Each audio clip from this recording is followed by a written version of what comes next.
নদীর পাড়ের এক আম গাছে এক বান্দর থাকতো, আর ওই নদীতেই বিশাল এক কুমির থাকতো। ওই বান্দর আর কুমিরের মধ্যে ছিল গভীর বন্ধুত্ব। প্রতিদিন গাছ থেকে আম পেড়ে বান্দর ওই কুমিরকে খাওয়াতো। একদিন আম নিয়ে কুমিরটা তার স্ত্রীর কাছে গিয়ে বলল, এই আমটা আমার বন্ধু আমাকে দিয়েছে, খাইয়া দেখো, জনমের মতো মিষ্টি। এই রকমের মিষ্টি আম প্রতিদিন আমার বান্দর বন্ধু আমাকে খাওয়ায়। কুমিরের কথা মতো তার স্ত্রী আমটা খেয়ে দেখে সত্যিই তো প্রচন্ড পরিমাণে মিষ্টি। তখন সেই কুমিরের বউ বলে উঠল, যদি এই আমটাই এত মিষ্টি হয়ে থাকে, তাহলে তোমার যেই বান্দর বন্ধু নিয়মিত এই আম খায়, না জানি তার কলিজাটা কত মিষ্টি।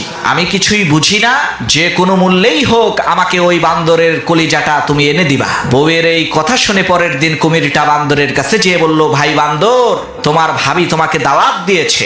গতকালকে তোমার আর আমার গভীর বন্ধুত্বের আলোচনা শুনে সে বলেছে, বান্দর তোমার এত ভালো একজন বন্ধু, তাহলে একদিন তাকে আমাদের বাড়িতে নিয়ে এসো। কুমিরের এই কথা শুনে বান্দর কোনো কিছু না ভেবে এক লাফে কুমিরের পিঠে এসে বসলো আর বলল, চলো আজকে ভাবির হাতের রান্না খাবো। চলতে চলতে নদীর মাঝখানে যাওয়ার পর কুমির বলে উঠল, ভাই বান্দর, আসল কথা হলো তোমার ভাবি তোমার কলিজাটা খেতে চায়, এ কারণেই আমি তোমাকে নিয়ে যাচ্ছি। কুমিরের এই কথা শুনে বান্দর ভয় পেয়ে গেল, কিন্তু সে হাই হুতাশ না করে হেসে দিয়ে বলল, আরে ভাই, এই সামান্য একটা বিষয় তুমি আমাকে আগে বলবা না? আমি তো আমার কলিজাটা আম গাছেই রেখে এসেছি, তুমি আগে বললেই তো সাথে করে নিয়ে আসতাম। তাহলে এখন চলো কলিজাটা আগে আম গাছ থেকে নিয়ে আসি। বান্দরের কথা শুনে যখনই কুমিরটা আবার ওই নদীর পাড়ের আম গাছের কাছে এসেছে, তখন সেই বান্দর এক লাফে আম গাছে উঠে বলল, আরে বেটা ধোঁকাবাজ, যা এখান থেকে।